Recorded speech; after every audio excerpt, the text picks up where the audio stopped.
marketing and saying, hey, I have so much fans, therefore these fans will become prospects, these prospects will become customers.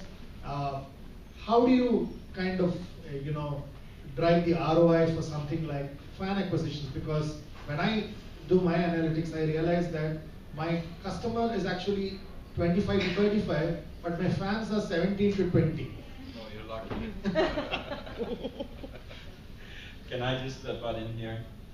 I'd just like to make a comment to the first statement that you made. And as somebody who believes in one-to-one marketing, and happen to know Don Peppers and Martha Rogers, who someone referenced earlier, I think the time is now where even the smallest retailers start collecting small data. It is happening in India, but in form of loyalty program with poorly trained people who can't explain what the loyalty program is all about.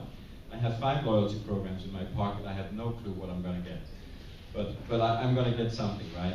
So starting to collect data is what we're talking about, right? When that first purchase is made, making sure that you collect a little bit of data, make sure you don't spam people, and make sure you explain what's the benefit of somebody to actually give you this data. Whether it's just a name and an email address, I think that's fine enough. Make sure to add value in that communication. When it comes to the social media aspect, I'm sorry to say this, I'm known to speak about social media. 95% of businesses fail miserably when it comes to getting return on marketing investment from social media. That's a fact of life.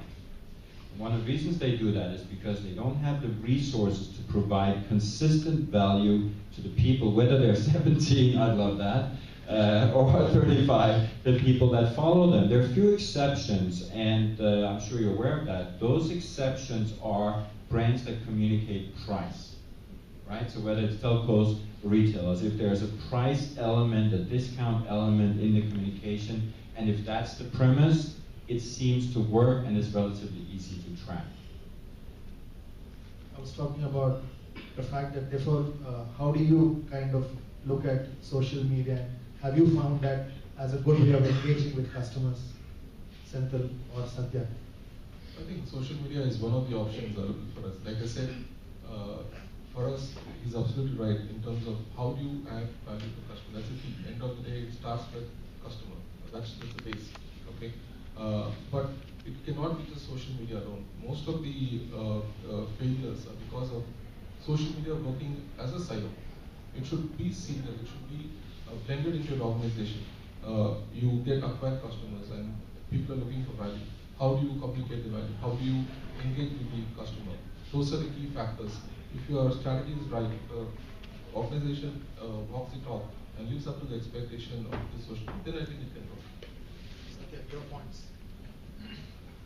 I think the point you made is quite valid in terms of when you can acquire a lot of fans, but on the social media, they are looking for constant engagement. So as a brand, what is it you're going to say to them on a day-to-day basis as a retailer or as a brand that will make them want to take part in the myth of the brand, as they call it. Right? So I think a lot of brands, they fail in terms, they get these fans, they don't know what to do with them. So I think slowly, if you don't have a method or a means to communicate with and engage these fans, then they'll cease to be fans. They are fans from a technical point of view, but they're really not fans in spirit. I think one more point to look at is you shouldn't look everybody as a customer. You should look at them more as a gatekeeper. The key is they are forming opinions about you, and you need people who can form good opinions, because how do you communicate? That's the way you communicate with the masses.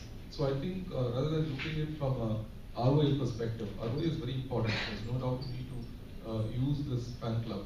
But the point is, in today's circumstance, the buying patterns have changed. Today, everybody would like to Google or go to a website, first understand the value in terms of price, etc. And these people play a major role there.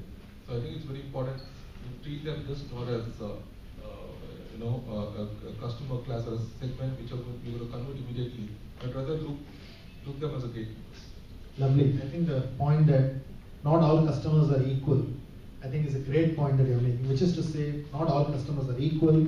Then you use the point that Michael is talking about, which is use the power of data-driven marketing, talking about what Satya was saying, which is then use the power of intent to to kind of then go back to these customers, but use your media effectively to drive accountability. I think that's the way to go. Now I open the questions to